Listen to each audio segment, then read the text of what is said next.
Bismillahirrahmanirrahim. Assalamualaikum warahmatullahi wabarakatuh. Waalaikumsalam. Yang terhormat Bapak Kepala SMK Negeri 1 Ketarakan, Bapak Juniko SPG MSI.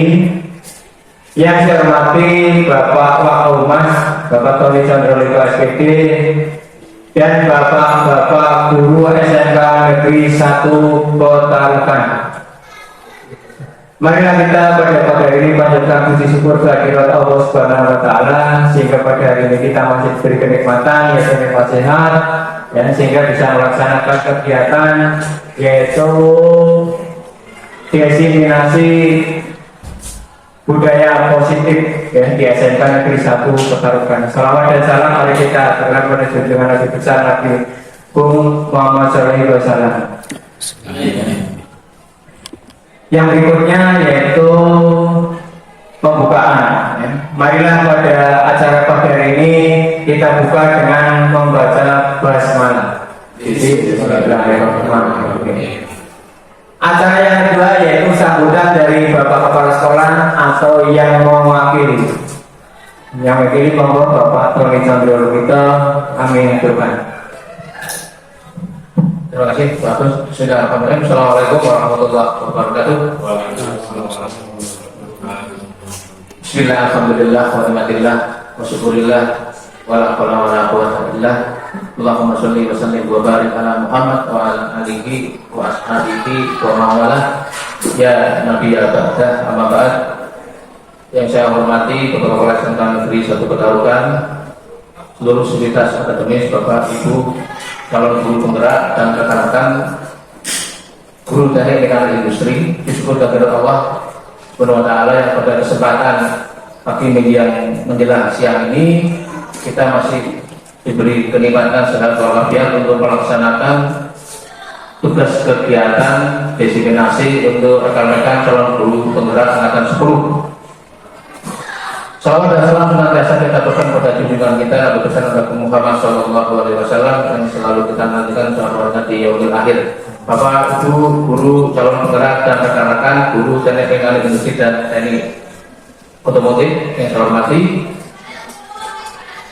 Yang pertama saya mengucapkan selamat kepada Pak Hayat Tursi dan Bu Mulia Asih yang sejauh ini sudah terseleksi dan terpilih menjadi bagian dari calon guru penggerak. Mudah-mudahan di endingnya nanti bisa sukses, bisa meraih gelar sebagai guru penggerak. Karena pada prinsipnya itu semuanya tenaga pendidik yang ada di kita itu adalah semua guru penggerak. Ya, karena semuanya tergerak, bergerak dan menggerakkan. Ya, itu kan prinsip dari guru penggerak. Jadi yang pertama harus tergerak dulu hatinya, kemudian bergerak, terus bisa menggerakkan, bisa memotivasi rekan-rekan yang lain agar terus bergerak untuk kemajuan peserta didik kita. Ini yang terpenting. Kemudian pada kesempatan pagi yang berbahagia ini ternyata ada satu rangkaian kegiatan di mana itu harus dilaksanakan oleh calon guru penggerak, yaitu diseminasi. Di mana diseminasi itu adalah aksi nyata dengan berbagai macam kegiatan. Nah, pada pagi hari ini adalah berbagi pemahaman dan pengalaman budaya positif. Ini sangat penting dan krusial menurut saya. Tidak hanya sebagai calon guru penggerak, pada hakikatnya calon guru penggerak itu adalah salah satu contoh suri teladan untuk guru-guru yang lain agar bisa terus bergerak bersama memajukan lembaga SMK Negeri 1 Petarukan pada khususnya. Pesan dari Bapak Kepala Sekolah melalui kami, tolong dipantau, dimonitoring, difasilitasi rekan-rekan calon guru penggerak ini agar terus tergerak, bergerak dan bisa menggerakkan. Apa salah satunya? Yaitu kebersamaan kita untuk bisa menghadiri kegiatan semacam ini. Ini sangat diperlukan sekali dan penting sekali, dan tidak hanya sekedar kumpul di foto dilaporkan. Mestinya ada diskusi. Temuan-temuan yang ada di peserta didik kita bawa di forum ini kemudian menjadi suatu budaya positif untuk kita semua, ya, sehingga itu nanti akan menjadi acuan bagi calon guru penggerak bahwa ada beberapa hal yang perlu dievaluasi ketika kita melaksanakan suatu proses kegiatan belajar mengajar di lembaga khususnya SMK Negeri 1 Petarukan. Nah, karena guru penggerak ini tidak pernah akan bisa tidur pulas, tidak pernah akan bisa perut kenyang manakala ada satu permasalahan yang diangkat dan dianggap efeknya untuk lembaga, bukan untuk guru yang bersangkutan. Karena apapun yang dilakukan masalah guru bergerak adalah bukan untuk kepentingan pribadi, tapi untuk kepentingan lembaga, kepentingan dunia pendidikan. Maka untuk itu pada kesempatan yang berbahagia ini, melalui aksi nyata berbagi pemahaman dan pengalaman budaya positif, kami nyatakan dibuka. Kiranya itu saja yang bisa kami sampaikan, kurang lebihnya mohon maaf. Kami akhiri bila itu berhidayah. Assalamualaikum warahmatullahi wabarakatuh. Waalaikumsalam warahmatullahi wabarakatuh. Terima kasih pada Bapak Tony atas pengarahannya dan masukannya, sehingga rekan-rekan yang nantinya calon-calon penggerak yang akan datang bisa mengikuti jejaknya seperti Pak Ayat Sudi dan Bu Mulia Masih. Acara yang keempat yaitu acara inti, yaitu diseminasi budaya positif.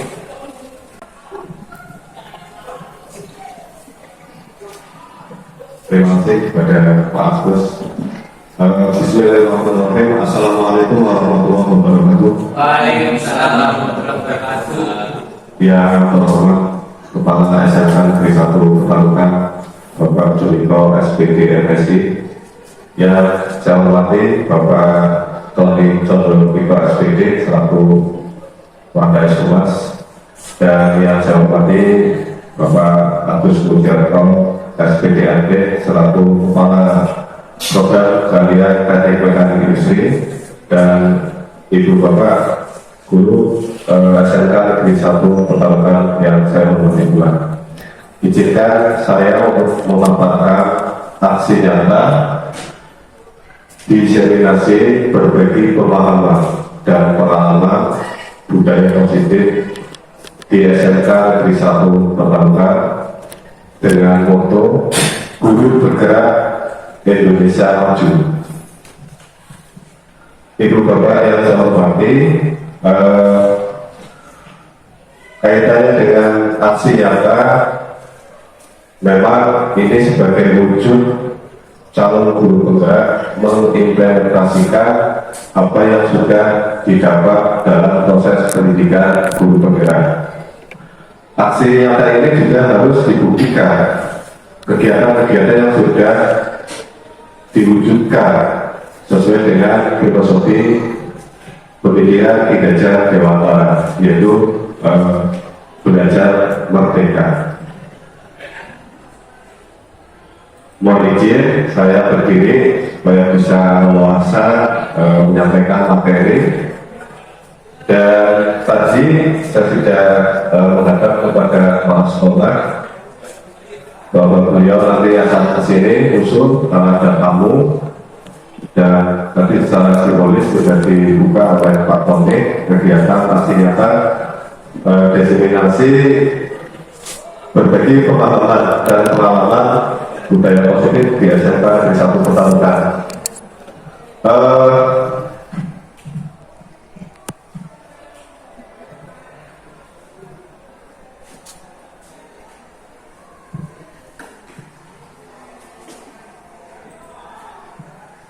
Ya, pada kegiatan ini deskripsinya adalah mengimplementasikan pemahaman guru terkait budaya positif yang dapat membantu murid belajar dengan aman dan nyaman sesuai filosofi kinerja dewantara. Kemudian tidak hanya itu, guru juga akan mendapatkan kesempatan untuk memberikan pemahaman dan pengalaman kepada guru-guru di lingkungan sekolah. Kemudian tujuan pada kegiatan hari ini yaitu guru dapat menyampaikan pembelajaran dari dan penerapan konsep dari modul budaya positif serta pemahaman mereka mengenai konsep-konsep inti dalam modul budaya positif. Nah, tujuan secara khusus yaitu melakukan pengibasan, ya, yang disebut diseminasi tentang materi budaya positif kepada rekan guru atau staf karyawan. Kedua, kita bersinergi dengan semua komponen sekolah untuk menciptakan budaya positif di lingkungan SMK Negeri 1 Pekalongan. Ibu Bapak, tadi sudah disampaikan oleh Pak Tony bahwa budaya positif itu memang sangat penting sekali bagi kita, mungkin semua warga sekolah, karena di sekolah inilah murid kita bentuk karakternya. Sehingga saya di sini bukan berarti istilahnya apa paling pintar atau paling pengalaman, tapi sifatnya saya hanya berbagi, ya, berbagi daripada pengalaman yang sudah saya ikuti, saya dapatkan pada pendidikan guru penggerak. Nah, latar belakang budaya positif, Bapak Ibu, bahwa sekolah adalah suatu tempat belajar yang mana untuk menumbuh kembangkan anak murid dengan situasi yang nyaman akan mempermudah bagi sekolah untuk menuntut dan mengembangkan budaya positif supaya dapat mencapai tujuan pendidikan, yaitu sesuai dengan program pelajaran Pancasila. Ini yang sedang digaungkan oleh Menteri Pendidikan kita, yaitu Menteri Nadiem Makarim, yaitu profil pelajaran Pancasila. Kemudian secara dengan filosofi itu, maka Ki Hajar Dewantara menyatakan bahwa pembelajaran di sekolah harus bisa membuat murid itu memperoleh kebahagiaan atau merasa nyaman, senang, kemudian tidak merasa terpaksa maupun ditekan.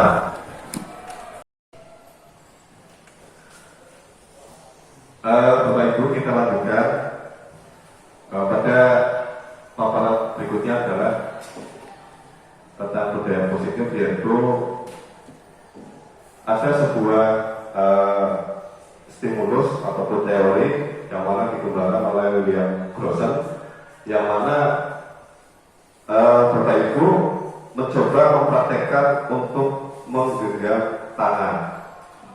Nah, silakan Bapak Ibu bisa langsung dipraktekkan. Tangan satu digenggam. Nah, ibaratnya kayak ada emasnya di dalam, dan digenggam sing kencang. Nah, pada saat menggenggam tangan, Bapak Ibu, misalnya ada teman yang melihat, nah, pasti menanyakan kenapa kok tangannya digenggam, isinya apa? Nah, Bapak Ibu pasti menjawab biasanya rahasia, seperti itu. Nah, kemudian teman tersebut merayu, boleh nggak lihat isinya? Nggak boleh. Kenapa? Rahasia lagi. Nah, kemudian teman tersebut merayu kembali, kalau tak kasih uang bagaimana? Mau dibuka nggak supaya saya lihat isinya? Dijawab lagi sama Bapak Ibu, nggak mau, tetap nggak mau saya buka, gitu. Kemudian dirayu kembali sama seseorang tersebut, kalau tak kasih uang yang jumlahnya banyak bagaimana? Supaya tangan Bapak Ibu genggamannya mau dibuka. Dijawab lagi oleh Bapak Ibu, tidak mau. Nah, maka dari genggaman tangan ini, kira-kira apa Bapak Ibu? Kok dirayu, kemudian dikasih uang, kemungkinan dirayu yang lain, atau dikasih rumah yang bagus, mobil mewah, kendaraan yang mahal. Kira-kira maknanya apa Bapak Ibu? Nah, maknanya adalah bahwa perilaku seseorang, ataupun pribadi seseorang, ataupun emosi seseorang itu tidak bisa dikendalikan oleh orang lain. Begitu. Walaupun sudah dirayu dengan cara apapun, ya, itulah yang ada pada stimulus di teori William Grossen ini. Sehingga ini ada kaitannya dengan budaya positif, yang kaitannya dengan disiplin positif, kemudian karakter. Artinya apa? Ketika murid kita itu ingin mematuhi peraturan sekolah atau kesepakatan kelas, tentunya harus dengan rasa dengan karakter yang baik dan yang positif, tanpa adanya unsur paksaan dari Bapak Ibu. Sebagai contoh, misal pelajaran pemesinan atau praktek mesin bubut. Nah, kalau si anak punya kepribadian positif, kemudian karakter yang baik, tentunya paham, ya, dan berprinsip. Ketika praktek, mestinya harus menggunakan lempak atau baju kerja. Nah, apakah siswa perlu disuruh? Pasti tidak. Apakah siswa perlu dipaksa? Pasti juga tidak. Karena itu sudah bagian daripada keyakinan. Itu. Tapi tidak hanya itu Bapak Ibu, ada hal-hal lain yang masih kita temui, bahkan masih terjadi sampai sekarang. Yang mana ini evaluasi untuk kita yang mengajar mungkin produktif.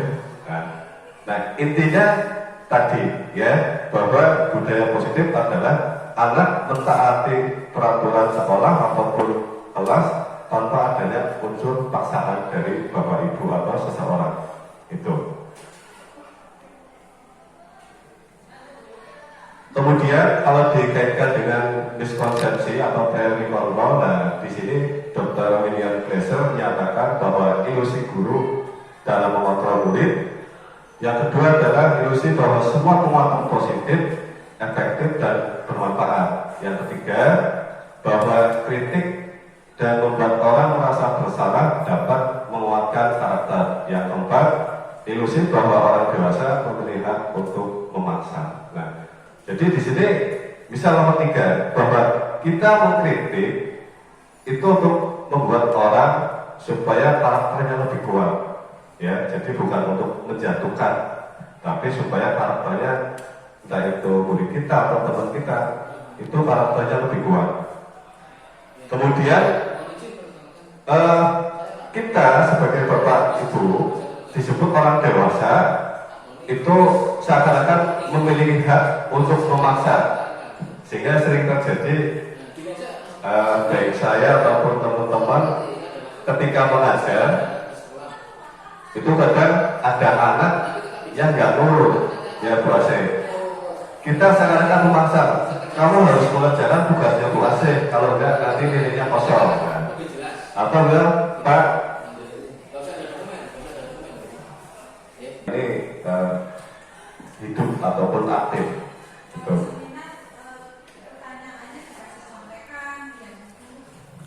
Iya. Dan tidak ada jawaban benar atau salah Bu Asih, nggak usah khawatir. Ya, sambil diminum dan gorengannya sedang menyusul lagi. Ya.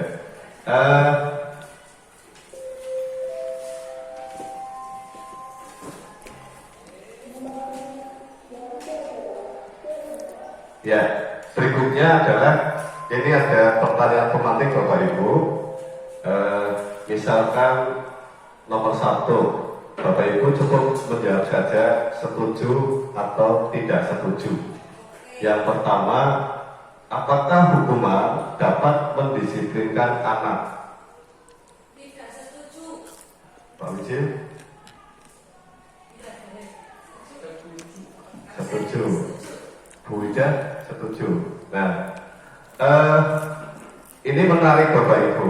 Memang kadang mindset kita menghukum anak adalah supaya anak itu menjadi lebih disiplin. Ya Bapak Ibu, dan mungkin Pak Agus dan Pak Tony karena guru-guru yang sudah berpengalaman mungkin sudah 30 tahun ini enggak, istilahnya sudah hafal banget. Nah, memang kalau kita flashback ke belakang, saya pun pernah mengalami seperti itu, yaitu hukuman itu tujuannya apa? Supaya mendisiplinkan anak. Ini memang ada beberapa guru yang masih mengiyakan dan ada beberapa guru yang memang tidak mengiyakan, atau ada yang setuju dan ada yang tidak setuju. Kemudian yang kedua, pemberian hukuman dengan hal positif seperti membaca atau membersihkan halaman sekolah, apakah dapat meningkatkan disiplin anak? Gimana Bapak Ibu? Nomor 2. Bisa, setuju. Jadi pemberian hukuman dengan hal positif seperti membaca atau membersihkan halaman sekolah, apakah dapat meningkatkan disiplin anak? Gimana Bu Asep? Nomor 2. 3. Setuju. Berikutnya yang ketiga, apakah jika memberi penghargaan dapat meningkatkan motivasi belajar anak? Setuju. Pak Luki? Setuju. Wida? Setuju. Nah, Bapak Ibu, ini menarik untuk didiskusikan soal hukuman, kemudian penghargaan. Ini ada kaitannya dan ada teorinya. Ternyata setelah saya mendapatkan pengalaman terkait dengan hubungan antara disiplin positif, kemudian hukuman, kemudian restitusi, ternyata ketiga-tiganya ini jawabannya sebetulnya tidak setuju. Iya. Nah, tapi tidak apa-apa, karena ini kan berdasarkan pendapat Bapak Ibu. Karena di sini tidak ada jawaban salah dan benar. Nah, hanya menjawab setuju atau tidak setuju. Nah, misal hukuman Bapak Ibu, memang benar. Kalau dulu saya ketika menjadi murid, jika dihukum gurunya itu akhirnya menjadi disiplin. Tapi kita merasa takut, sehingga kita disiplin. Misalkan berangkat terlambat, ketahuan kita dihukum. Nah, karena takut dihukum, besoknya lagi berangkatnya diusahakan supaya tidak terlambat. Tapi apakah hukuman itu menurut Bapak Ibu memberikan perubahan secara jangka pendek atau jangka panjang?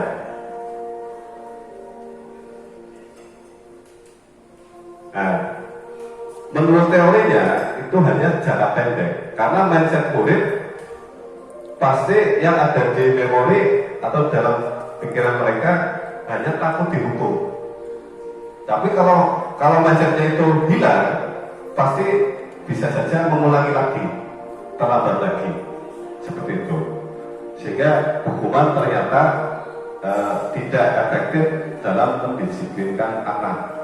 Ini aneh ya Bapak Ibu. Padahal kita mengajar anak-anak SMK itu yang mungkin notabene usia-usia yang remaja, yang rawan berbuat tidak normatif. Nah, yang kedua, pemberian hukuman dengan hal positif, misal membaca buku di perpustakaan, membersihkan atau menyapu halaman dan lain sebagainya. Mungkin ada yang pernah membersihkan kamar mandi ataupun mengepel ruang kelas dan lain sebagainya. Ternyata itu pun sama. Menurut teori itu tidak setuju. Karena apa? Hukuman seperti itu sifatnya adalah merubah karakter anak, tapi dalam jangka pendek.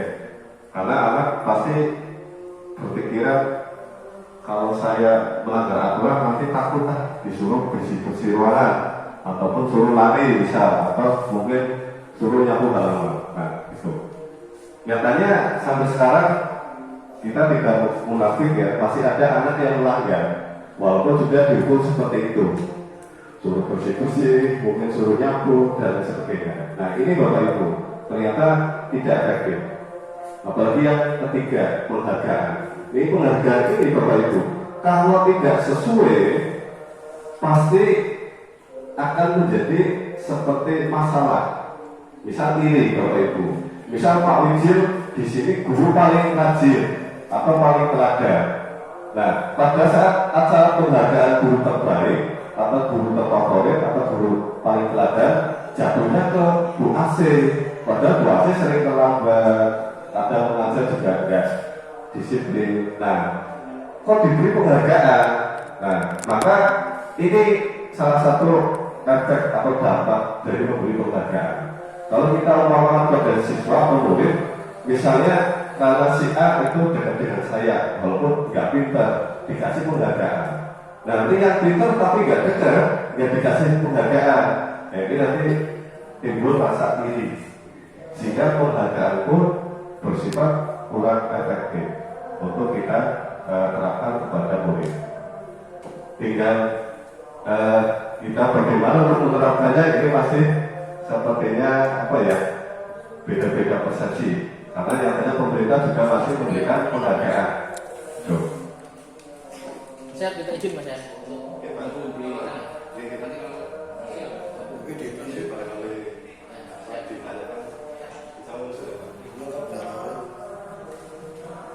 Bapak Ibu, sambil diminum sama dimakan gorengannya santai saja.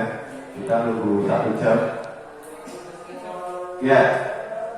Kemudian Bapak Ibu, berikutnya adalah tentang perubahan paradigma stimulus respon, yaitu teori kontrol dan atau teori pilihan.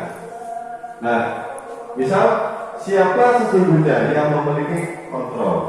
Misal di sini ada stimulus responnya adalah kita mencoba mengubah agar berpandangan sama dengan kita. Teori pilihannya adalah kita berusaha memahami pandangan orang lain tentang dunia. Kemudian yang kedua, perilaku buruk dilihat sebagai suatu kesalahan.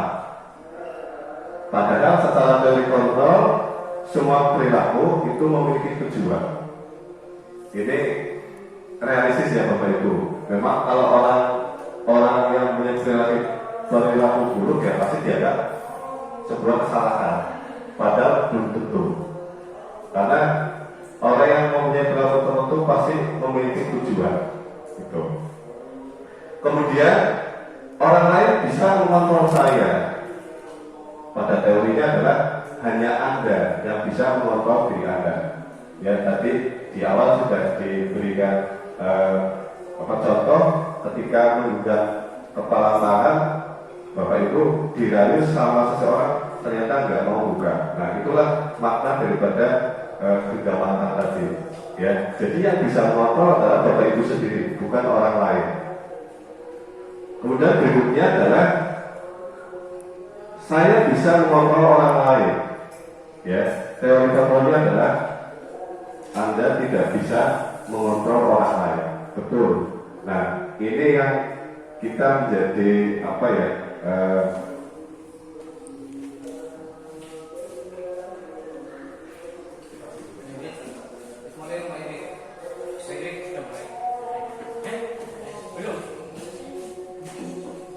Ya, ini yang menarik buat kita, ya.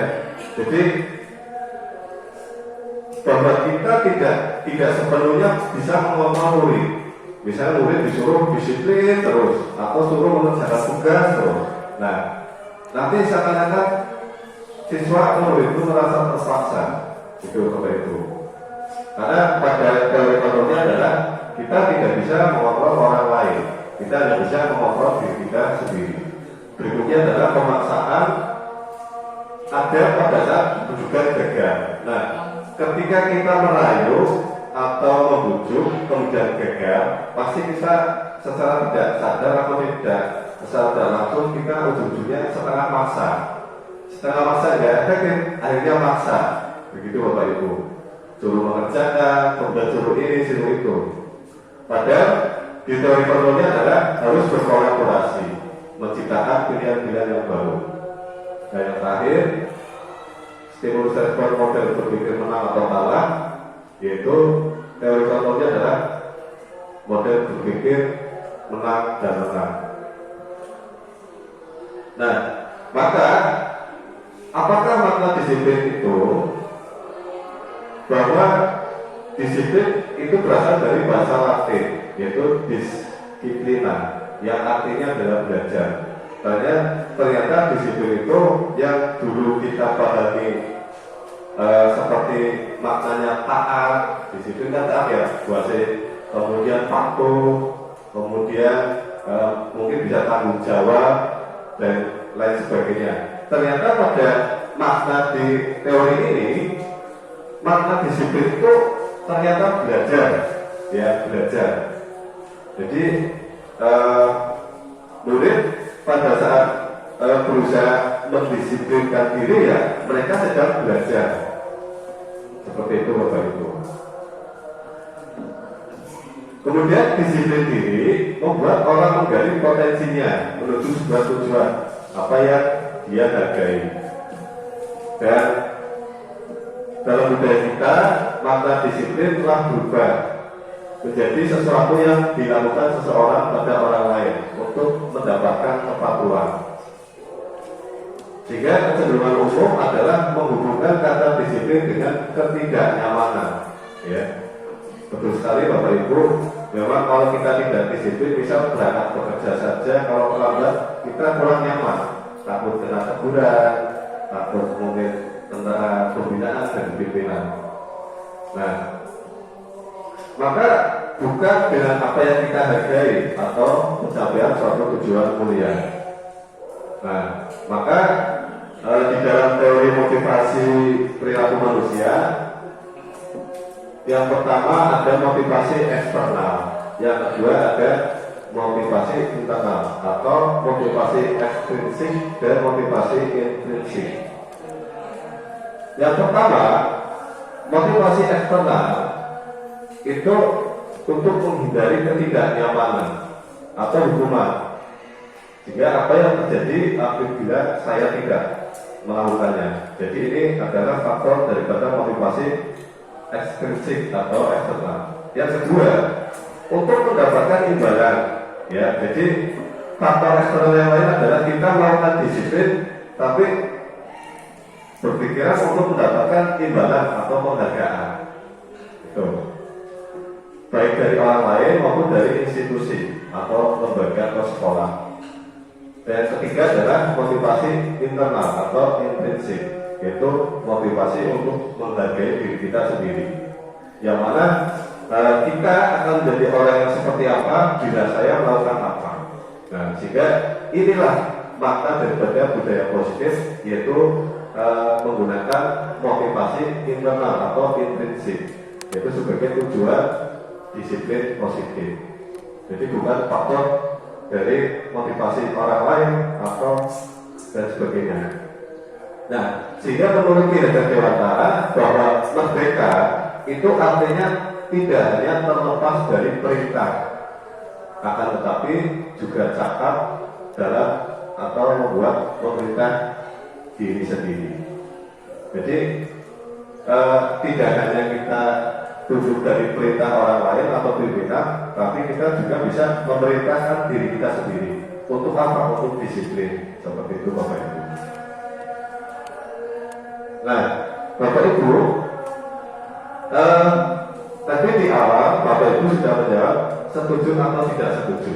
Nah, ternyata dalam teori ini, ya, hukuman itu, ya, dihukum oleh penghargaan ini, ternyata pengaruhnya jangka pendek.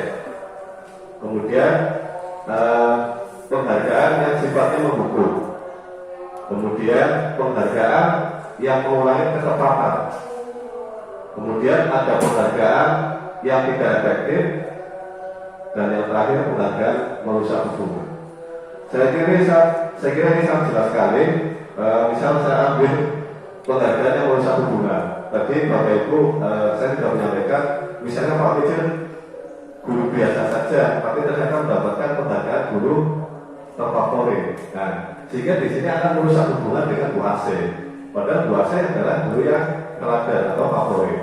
Nah, ini salah satu teori penghargaan yang akan merusak hubungan. Dan yang lainnya pun seperti itu. Nah, sehingga dalam teori budaya positif itu lebih baik jangan diberikan penghargaan, tapi diberikan apresiasi. Ya, apresiasi. Misalnya diberi pengakuan secara khusus atau pengakuan secara pribadi, kemudian pengakuan kepada semua murid secara bergantian, jangan si A terus atau si B terus. Kalau seperti itu takutnya nanti ya tadi merusak hubungan, menjadi iri atau kurang tepat, ya dan sebagainya. Kemudian beri pengakuan secara konsisten, ya tidak hanya mungkin pada pertemuan awal nanti di dalam kita dan atau hanya sekali saja berikutnya tidak sama sekali. Ini harus secara konsisten supaya apa? Murid kita itu akan konsisten dan komitmen dalam menerapkan positif. Kemudian yang terakhir adalah fokus pada proses. Nah ini yang menjadi kalau untuk Bapak Ibu dalam menerapkan budaya positif, yaitu kita harus percaya pada proses. Karena untuk menerapkan budaya positif itu tidak mudah dan tidak bisa instan Bapak Ibu. Ini pasti melalui proses. Nah, berikutnya adalah contoh pengakuan atau apresiasi kebajikan. Misalnya pembuka. Kemarin saya perhatikan. Nah, nilai kebajikannya adalah ada rasa empati yang sangat besar sekali. Nah, situasinya adalah pada saat menolong murid baru di kelas kita. Kemudian berikutnya ada saya menghargai. Nilai kebajikannya adalah kepedulian. Situasinya adalah pada saat kamu membantu teman-temanmu di tugas kelompok. Kemudian terima kasih. Di sini nilai kebajikannya adalah rasa tanggung jawab. Pada situasi pada saat memungut kertas-kertas yang berserakan di lantai. Nah, ini contoh-contoh apresiasi yang kita sampaikan ke murid, ya. Bentuknya seperti itu. Berarti tidak wujud mungkin dalam bentuk barang, tapi ucapan bentuk apresiasi. Nah, hukuman dan konsekuensi. Misal pada hukuman itu sesuatu yang menyakitkan dan harus terjadi, sehingga konsekuensinya harus terjadi. Contoh, jika murid kita tidak mengerjakan tugas, ya ini hukuman. Konsekuensinya adalah nilainya kosong atau tidak tuntas. Nah ini sangat menyakitkan, ya itu Bapak Ibu. Kemudian, misal pada hukuman anak membenci kedisiplinan, konsekuensinya adalah anak harus menghargai disiplin dan seterusnya. Ini berdasarkan teori dari Diana Golson, ya. Nah, kemudian pada tindakan guru, Bapak Ibu, misalnya guru menyuruh mencatat 100 kali di dalam buku kalimat saya tidak akan terlambat lagi karena terlambat ke sekolah. Nah, di sini ada pilihan apakah itu hukuman atau konsekuensi. Ternyata jawabannya adalah hukuman. Ya, jadi kalau Bapak Ibu dulu pernah mengalami seperti itu, misal sebagai murid atau sebagai guru pernah menghukum anak suruh mencatat 100 kali kalimat, ya tidak akan terlambat datang sekolah sebanyak 100 kali. Ternyata ini termasuknya hukuman. Atau kita mengalami sendiri pada saat sekolah. Berikutnya ada lari mengelilingi lapangan basket 2 kali karena terlambat hadir di sekolah. Nah ini hukuman. Begitu. Dan lain sebagainya, ini banyak sekali. Dan yang contoh konsekuensi mengganti kertas tugas teman yang telah dicoret-coret. Nah, berarti konsekuensinya adalah mengganti karena telah mencoret-coret kertas milik temannya. Kemudian konsekuensi berikutnya adalah lari mengelilingi lapangan basket 2 kali karena terlambat 10 menit dari pelajaran PJOK misalnya. Ya ini pun saya akan masih menerapkan Bapak Ibu. Kalau terlambat hadir, ya anak tak suruh lari. Ya, ini konsekuensi dan sebuah kesepakatan. Terus bagaimana untuk mewujudkan sikap disiplin?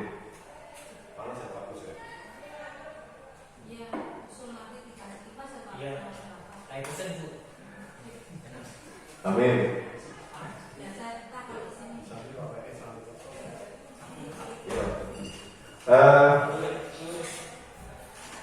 Kita lanjut Bapak Ibu. Menurut Ki Hajar Dewantara dalam rangka untuk mewujudkan sikap disiplin, yaitu Untuk menciptakan murid yang merdeka, syarat utamanya adalah harus ada disiplin yang kuat. Disiplin yang dimaksud adalah disiplin diri, yaitu yang memiliki motivasi internal, bukan motivasi eksternal. Karena jika berasal dari motivasi eksternal, sifatnya hanya sementara. Dan jika motivasi tersebut datang dari diri sendiri, maka akan bertahan dalam jangka panjang. Tadi sudah kita bahas contoh-contohnya di depan. Kemudian nilai kebajikan universal sesuai dengan Dr. William Glasser bahwa setiap perbuatan yang memiliki tujuan dan selanjutnya dikemukakan oleh Diana Bosser mengemukakan bahwa dengan mengaitkan nilai-nilai kebajikan yang diyakini seseorang, maka motivasi intrinsiknya akan terbangun sehingga menggerakkan motivasi dari dalam untuk mencapai tujuan mulia yang diinginkan. Ya, Bapak Ibu, sampai sini Pak, ada yang didiskusikan atau ada yang ditanyakan? Silakan Bapak Ibu. Sekaligus saya mau izin minum. Panas, ngomong penting. Sekarang menit, langsung, Pak. Silakan Bapak Ibu, jika ada yang mau didiskusikan, saya persilakan.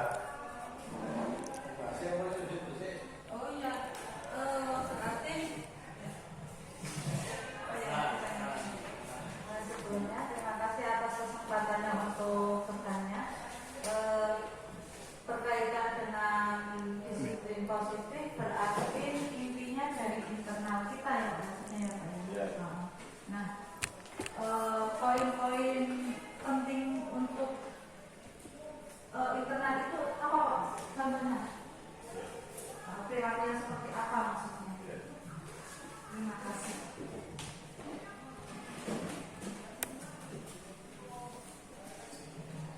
Ya, terima kasih Pak. Di sini saya cuma mau mengungkapkan isi dalam pikiran saya mengenai hukuman dan disiplin. Sebenarnya kalau kita menerapkan sekolah tanpa hukuman di sekolah kita, terutama itu kok menurut saya belum bisa ya. Karena apa? Dilihat dari input dan juga lingkungan yang ada di sekolah ini, itu rata-rata yang bermasalah adalah di lingkungan sekitar, murid-murid sini. Sedangkan kalau kita melepas hukuman begitu saja, wong Islam saja agama kita kan, kalau kita tidak sholat kita disabet. Ya, itu dia nama kita sendiri seperti itu. Nah, ini bagaimana Pak? Kalau menurut saya Pak, untuk melepas hukuman di pendidikan, terutama di sekolah kita kok sepertinya belum bisa. Kalau mungkin teori ini bisa diterapkan di mancanegara, di Eropa, mungkin sudah bisa karena kesadaran murid dan juga orang tuanya itu tinggi. Tapi kalau kita kan rata-rata kan orang tua menitipkan 100% anaknya ke guru, sedangkan satu kelas kan ada 32 sampai 36, berarti kita mempunyai titipan 36 itu per kelas, apalagi kalau 4 kelas kan sudah dikalikan saja kan lumayan cukup banyak. Sedangkan anak kita sendiri kadang-kadang juga belum tentu mendapat perhatian yang sedemikian rupa. Itu kan Pak ya, betul.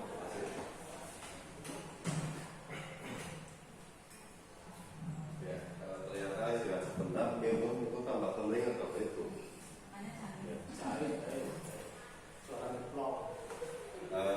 Atau ruangannya yang sumuk atau minumannya yang panas ya itu. Pertanyaannya panas. Ya, terima kasih pada Bu Asih dan Pak Rizky yang sudah menyampaikan beberapa mungkin diskusi terkait dengan budaya positif di murid kita atau siswa kita di sekolah. Yang pertama dan Bu Asih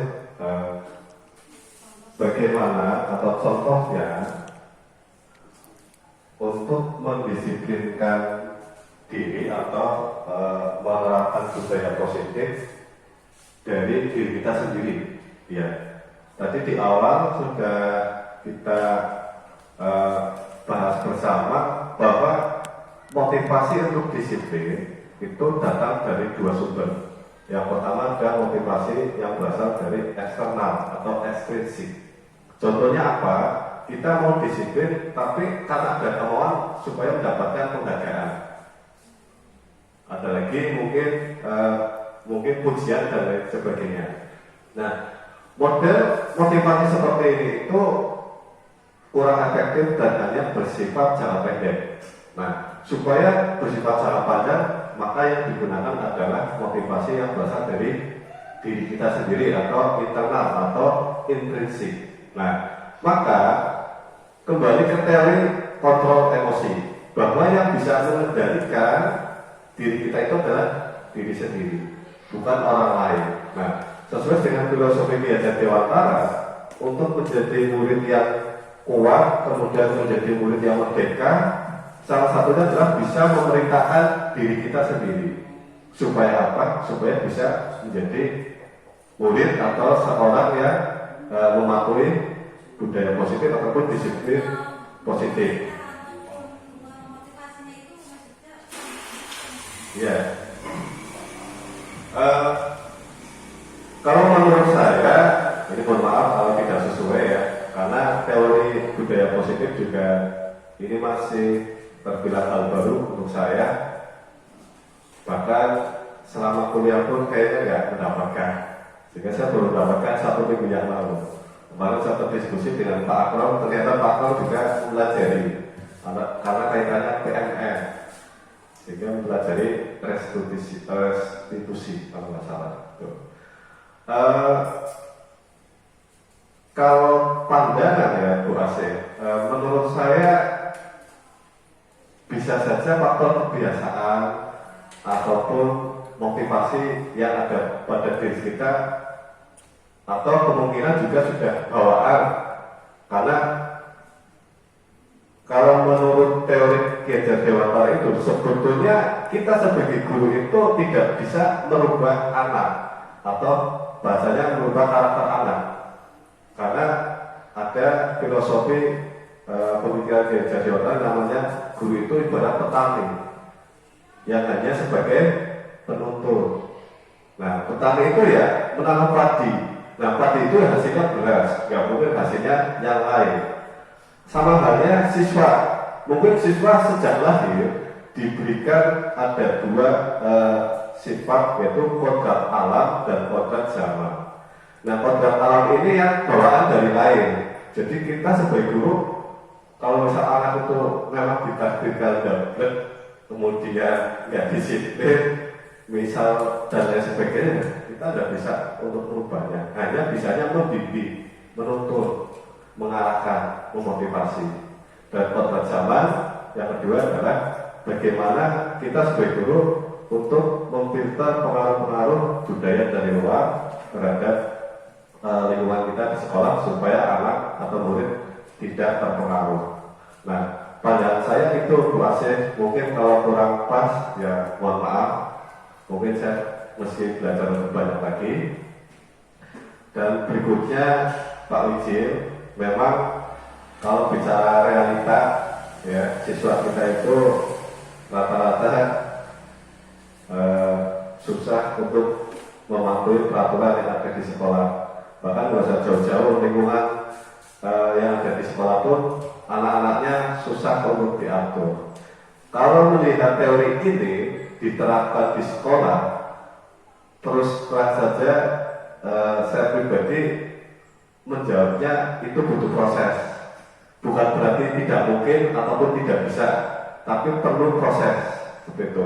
Dan itu tidak bisa dilakukan oleh seorang atau diri kita sendiri. Kita butuh dukungan semua komponen atau semua warga sekolah. Karena kalau kita sendiri tentu saja tidak bisa, dan itu sudah dibuktikan oleh kita sendiri. atau saya sendiri pun belum bisa terus terang saja. Maka harus apa? Saling mendukung antar komponen sekolah. Tuh. Itu Pak Wijil. Jadi untuk saat ini saya belum bisa jawab bisa diterapkan atau tidak.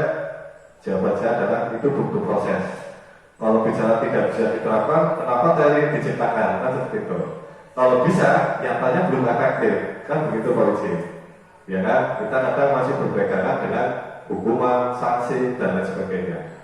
Apalagi sudah dilakukan pembinaan, dipanggil BK berkali-kali, dipanggil orang tuanya, tidak ada perubahan, ya udah kita keluarkan atau kembalikan ke orang tua.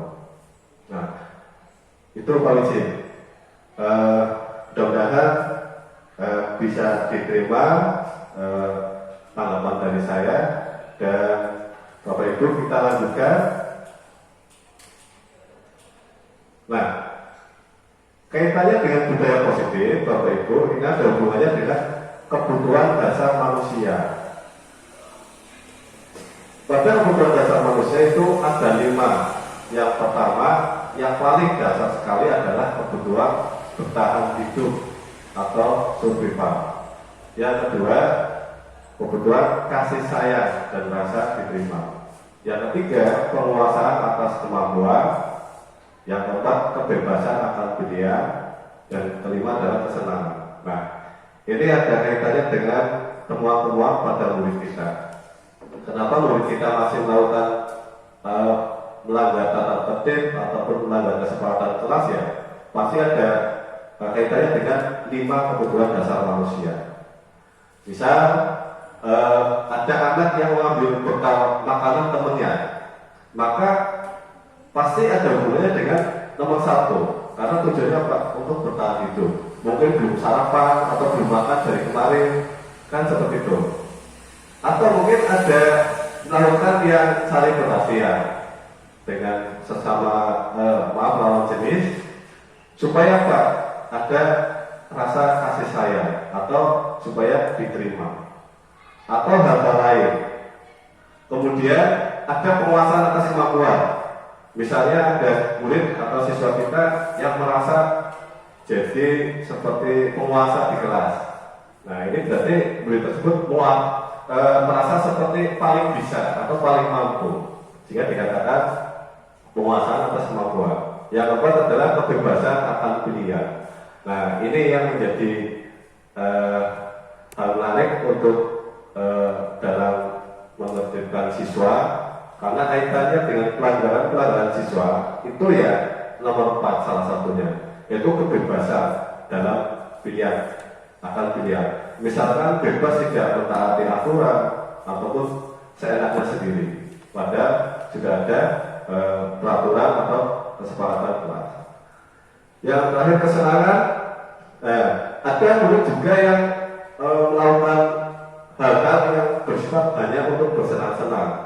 Misalnya dalam praktik dia tidak serius, juga tidak mengerjakan ataupun tidak menyelesaikan. Murid-murid itu hanya melakukan hal-hal yang bersifat untuk menyenangkan atau bersenang-senang. Begitu Bapak Ibu. Sehingga kalau dikaitkan dengan 5 posisi kontrol pada guru, tadi kebutuhan dasar manusia. Yang pertama ada pendukung.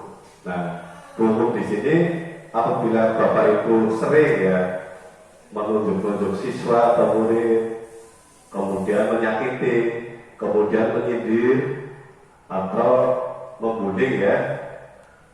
Nah, ini berarti posisi kita sebagai guru dalam 5 posisi kontrol itu berarti sebagai pendukung. Kemudian yang kedua yaitu membuat rasa bersalah.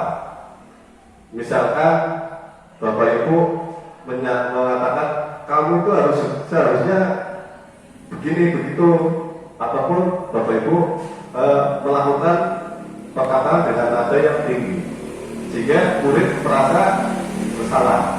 Gitu. Dan yang ketiga, posisi guru berikutnya adalah teman.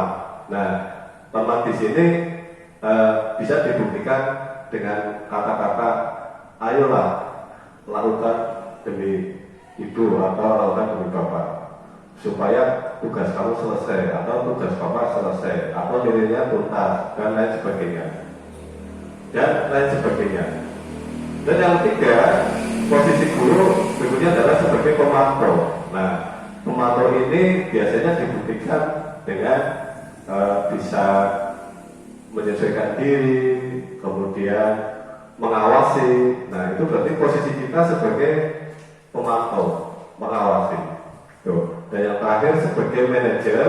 Nah, biasanya ciri-cirinya adalah kita memberi solusi apabila mungkin mengalami mungkin kesulitan ataupun ada masalah pribadi ataupun ada masalah di dalam pembelajaran. Nah, kita sebagai manajer adalah mencari solusi atau menguatkan, memberikan solusi. Nah, apakah 5 posisi kontrol guru ini Bapak Ibu termasuk yang mana? Bu Asih, kira-kira antara pemukul, pembuat rasa bersalah, sama pemantau manajer, kira-kira lebih cocok yang mana atau lebih tepat yang mana? Memberikan manajer. Kenapa apa manajer? Bu Ida? Ya betul. Sama katanya. Ya. Jadi memang ya sesuai teori atau sesuai pendapat dari yang menciptakan teori ini, memang kita sebagai guru idealnya adalah kalau nggak pemantau yang manajer itu, karena kalau kita sebagai pemukul kurang pas karena kita adalah guru. Kemudian pembuat rasa bersalah juga kurang pas. Nah, kita idealnya ya kalau tidak pemantau ya manajer itu Bapak Ibu. Nah, ini ilustrasinya.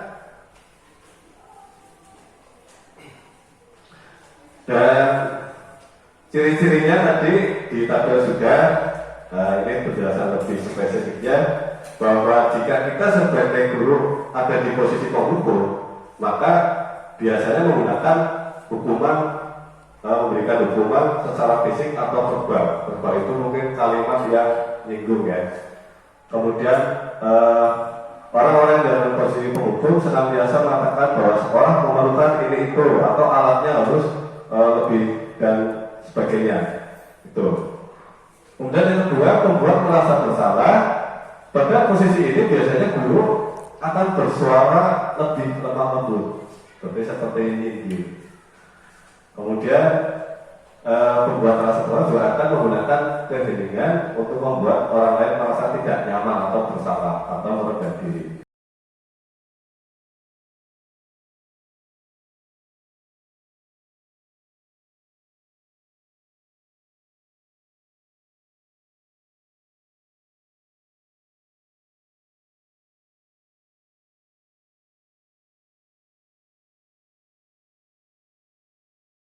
Assalamualaikum warahmatullahi wabarakatuh.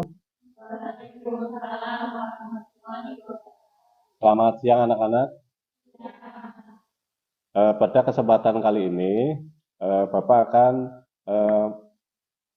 membuat kegiatan kesepakatan kelas, ya, yang mana kesepakatan kelas ini sebagai wujud budaya positif yang menerapkan pembiasaan disiplin positif. Nah, apa itu kesepakatan kelas?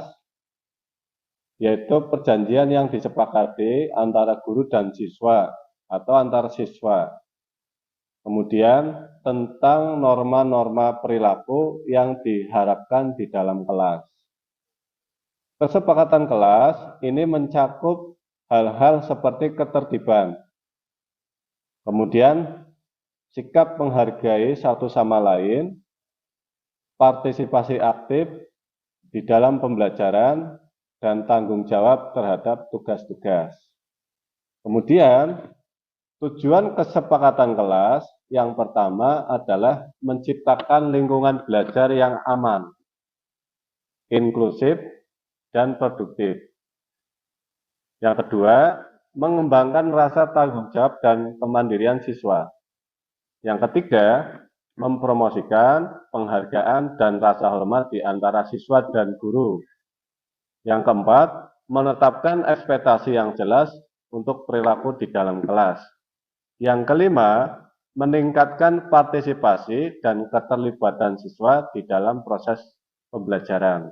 Nah, berikutnya adalah manfaat kesepakatan kelas. Yang pertama,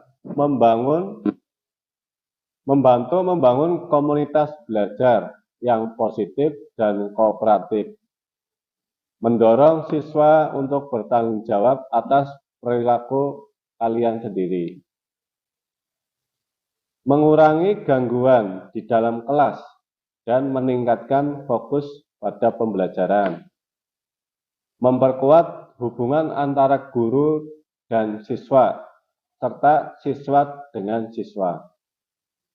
Menyediakan kerangka pembelajaran yang jelas untuk menyelesaikan konflik ataupun ketidaksepakatan di kelas. Nah, contohnya kesepakatan kelas misalnya yaitu satu, menghormati pendapat dan ruang pribadi satu sama lain. Maksudnya apa? Misalkan ada teman kalian yang mau menyampaikan pendapat, kalian harus menghormati. Ya kan? Nah, itu salah satu contoh kesepakatan kelas. Nah, nanti kalian bisa memberikan salah satu contoh kesepakatan kelas yang kalian inginkan. Caranya gimana? Caranya dengan menuliskan pada kertas yang nanti Bapak bekerja, ya, kertas ini nanti satu dan silakan diisi ya kesepakatan kelas yang kalian inginkan buat kalian supaya pembelajarannya bisa di informasi satu sama lain, kemudian juga informasi kalian dan juga membangun hubungan komunikasi antara guru dan siswa atau siswa dengan siswa. Sudah semua ya? Ya.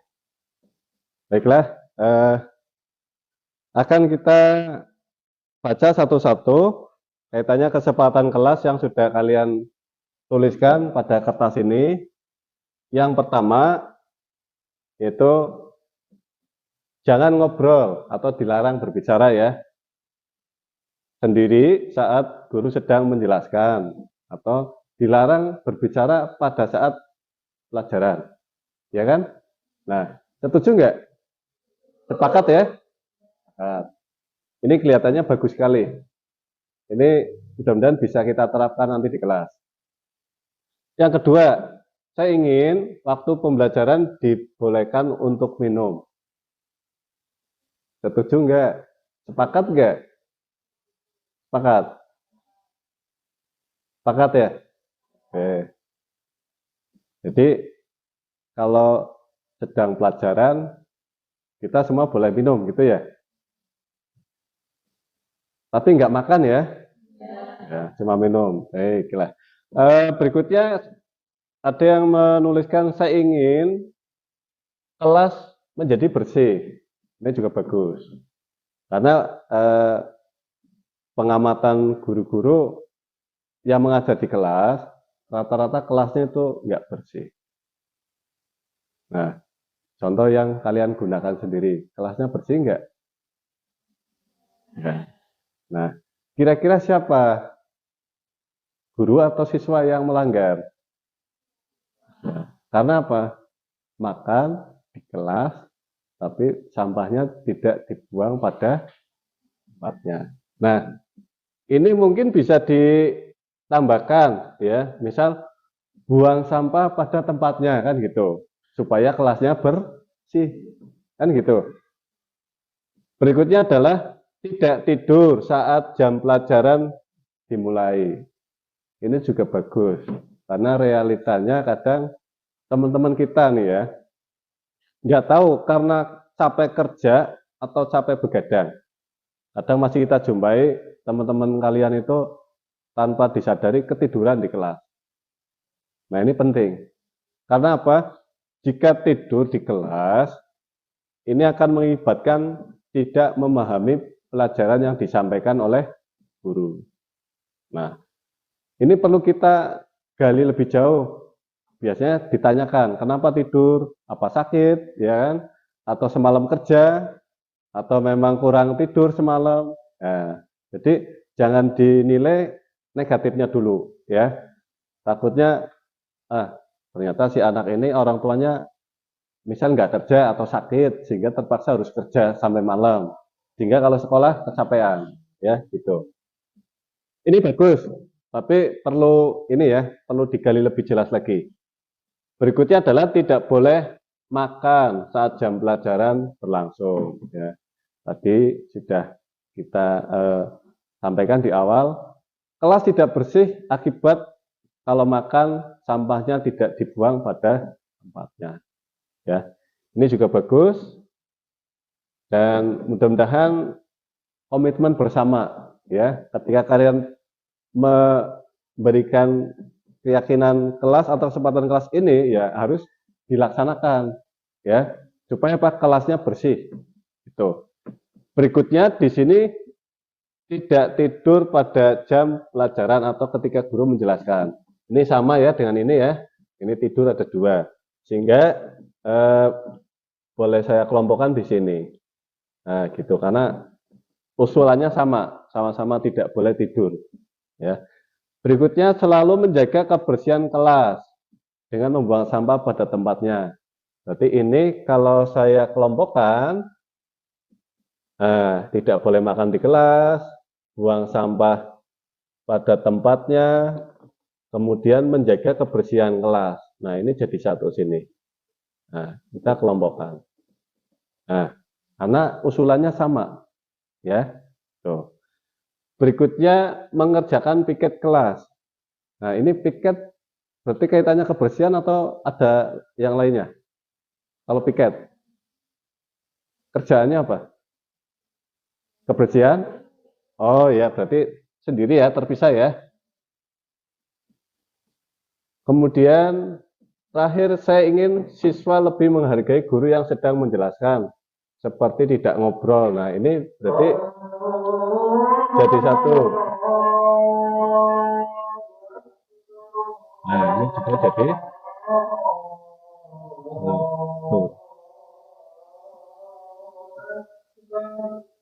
di stop dulu ada adzan. Nah, saya kira banyak lagi kesepakatan-kesepakatan yang perlu kita tuangkan di sini. Tapi nggak apa-apa, ini seadanya. Sudah selesai adzan, kita lanjutkan. Kesepakatan kelas yang sudah disampaikan oleh kalian sudah ditempel di depan dan tadi juga sudah kita paparkan bersama dan sudah kita sepakati bersama. Pada dasarnya kesepakatan kelas ini baik dan positif dan saya sebagai guru pun setuju dengan kesepakatan ini dan kalian pun sama setuju. Jadi nanti setelah kita sepakati bersama, kita jalankan bersama, ya, komitmen, sehingga akan menciptakan ketertiban di kelas. Gimana? Gimana, Mbak? Nah, kira-kira jika kalian melanggar kesepakatan kelas yang sudah disepakati, itu nanti bagaimana solusinya? Jadi penanganan pelanggaran kesepakatan kelas itu biasanya melibatkan langkah-langkah berikut.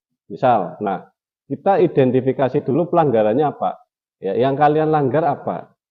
Contoh nih, misalkan saya harus memiliki pemahaman, ya, bahwa kesepakatan kelas yang sudah kita sepakati bersama kalian itu kita tahu mana yang dilanggar sehingga Sehingga tindakan lebih lanjutnya adalah komunikasikan, ya, komunikasikan antara guru dengan siswa. Kita tanya, saya nanya, Mbak, kenapa kamu melanggar? Kan gitu. Misalnya kamu, maaf Pak, saya nggak sengaja, kan bisa, ya kan? Nah, inilah salah satu tindak lanjut daripada pelanggaran kesepakatan kelas. Nah, kemudian setelah ditanyakan atau komunikasi, berikutnya adalah mengingatkan. Loh, kan kita sudah punya kesepakatan kelas, ya kan? Apakah sudah lupa? Kan gitu. Enggak Pak, enggak lupa. Kan gitu mesti. Terus apa yang kamu ingat? Oh iya Pak, saya tidak boleh makan di kelas. Nah, ya kan? Nah, itu kan sudah kita sepakati bersama. Nah, setelah kita mengingatkan atau saling mengingatkan, berikutnya adalah berkolaborasi antara guru dengan siswa untuk mencari solusi. Ya, misalkan sudah ingat, kemudian sekarang bagaimana solusinya? Kita punya kesepakatan kelas. Nah, kalian kan pasti menjawab, oh iya Pak, saya berjanji tidak akan melakukan pelanggaran kelas lagi, yaitu makan di kelas atau makan pada saat ada jam pelajaran. Nah, itu kan jelas. Solusi itu diambil sesuai dengan kesepakatan kelas yang ada. Ya, gitu. Ya, apa kita natural aja, ada guyonnya ya nggak apa-apa. Nanti kan video saya edit, ya. Tuh. Sudah? Ya. Speaker, audio jangan lupa ya. Ya tadi solusi ya, solusi dalam mencari pelanggaran kesepakatan kelas. Berikutnya, kita kembalikan ke penerapan konsekuensi. Jadi, kalau ada pelanggaran pasti ada konsekuensi. Misalnya, Pak, karena saya melanggar kesepakatan kelas, tadi makan di kelas ya, saya tak bersih-bersih, nyapu-nyapu ruang kelas Pak, misal, kan gitu. Atau sampah yang ada di dalam kelas akan saya buang ke tempat sampah. Nah, itu dari bagian dari konsekuensi kesepakatan kelas. Nah, berikutnya adalah pemantauan. Nah, setelah kalian menyadari tentang pelanggarannya, maka guru akan memantau perkembangan. Ya, itu. Kemudian, nah, Pak, bagaimana untuk menerapkan kesepakatan kelas atau disiplin positif di kelas? Nah, yang pertama adalah saya sendiri harus menjadi contoh, ya, ladan. Jadi, memberikan perilaku-perilaku yang positif terhadap kalian. Supaya apa? Kalian ada yang dicontoh, ada yang ditiru. Kan seperti itu. Ya, itu. Yang kedua, membangun hubungan yang positif. Jadi antara guru dengan kalian juga harus ada komunikasi, saling mengingatkan. Gitu. Ya, Pak, Bapak kok masuknya terlambat Pak ke kelas misal. Kan diingatkan nggak apa-apa. Misal Pak, kok belum bel istirahat Bapak udah keluar gitu. Atau misal Pak, belum jam pulang kok Bapak udah keluar kelas, kan gitu. Kita saling komunikasi, ya. Tuh. Dan berikutnya adalah tetap adil dan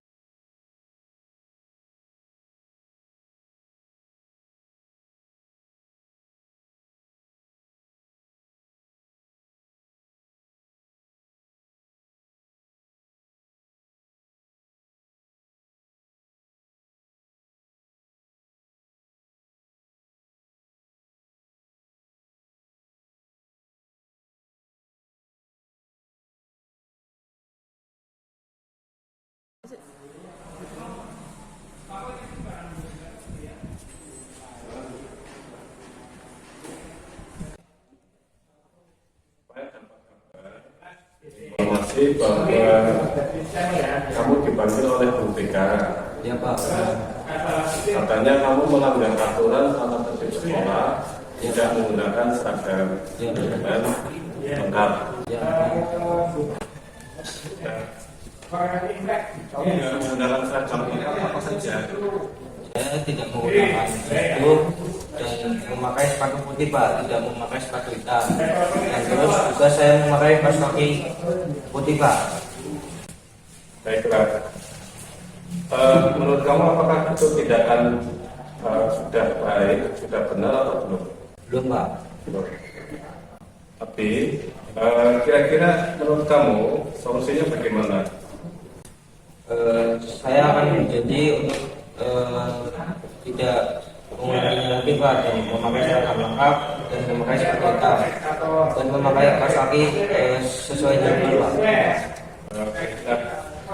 Intinya bahwa tindakan yang kamu lakukan setelah kamu dipanggil, kamu tidak menggunakan seragam dengan lengkap, yang menggunakan seragam kasut, kemudian sepatu dan kaos kakinya juga putih, sehingga kamu dipanggil sama tidak. Itu sama halnya kamu berarti tidak menghargai diri kamu sendiri. Kemudian kamu juga mulai CCTV sehingga kamu dipanggil oleh pemerintah. Nah, apa yang kamu sampaikan sudah bagus, kamu dari yang akan berubah dan berjanji akan menggunakan seragam yang lebih lengkap. Nah, tapi saya ucapkan terima kasih atas niatan kamu untuk berubah dan Bapak silakan kamu untuk kembali ke kelas. Ya, terima kasih.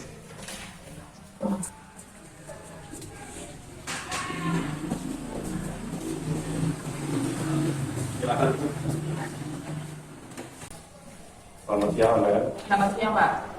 Gimana kabarnya hari ini? Alhamdulillah baik. Tadi Bapak mendapatkan informasi bahwa ada yang melaporkan kamu tadi mengikuti praktek tidak menggunakan APD. Apakah benar? Benar, Pak. Itu karena di sekolah kan dengan keterbatasan alat, jadi saya tidak memakai APD, sarung tangan, dan lain-lain. Jadi begitu. Memangnya tadi kamu melakukan apa saja? Kenapa enggak menggunakan APD? Ya kamu mana lagi Pak, orang dengan keterbatasan waktu dan pakai itu antrian sangat panjang dan selesai untuk mengumpulkan cepat itu saya tidak memakai APD. Kira-kira menurut kamu apakah itu tindakan yang baik atau tidak? Tidak Pak. Ini pada saat praktik pastikan guru itu menurut menggunakan APD. Ya. Supaya apa? Supaya tidak terjadi kecelakaan kerja. Bukan. Dia seharusnya kamu kan melakukan tindakan yang mematuhi kesepakatan kelas. Berarti kamu kan tahu kalau tindakan itu kan tindakan yang tidak benar. Kira-kira bagaimana solusinya? Baik Pak, nanti setidaknya di pertemuan saya akan menggunakan APD seperti apron, las, kacamata las, terus sarung tangan dan maupun itu Pak, sepatu. Berarti intinya kamu tahu tindakan kamu yang tadi dilakukan itu kan tidak benar. Ya Pak, benar. Mudah-mudahan di pertemuan berikutnya kamu tidak mengulangi lagi supaya tidak terjadi kecelakaan kerja. Itu yang Bapak harapkan. Mudah-mudahan dengan pengalaman tadi bisa menjadi pelajaran buat kamu dan kedepannya lebih berhati-hati lagi dan lebih menghormati diri sendiri, menghormati teman kalian supaya membiasakan mematuhi aturan yang sudah ada. Ya. Ya. Terima kasih Ahmad dan silakan bisa kembali ke kelas.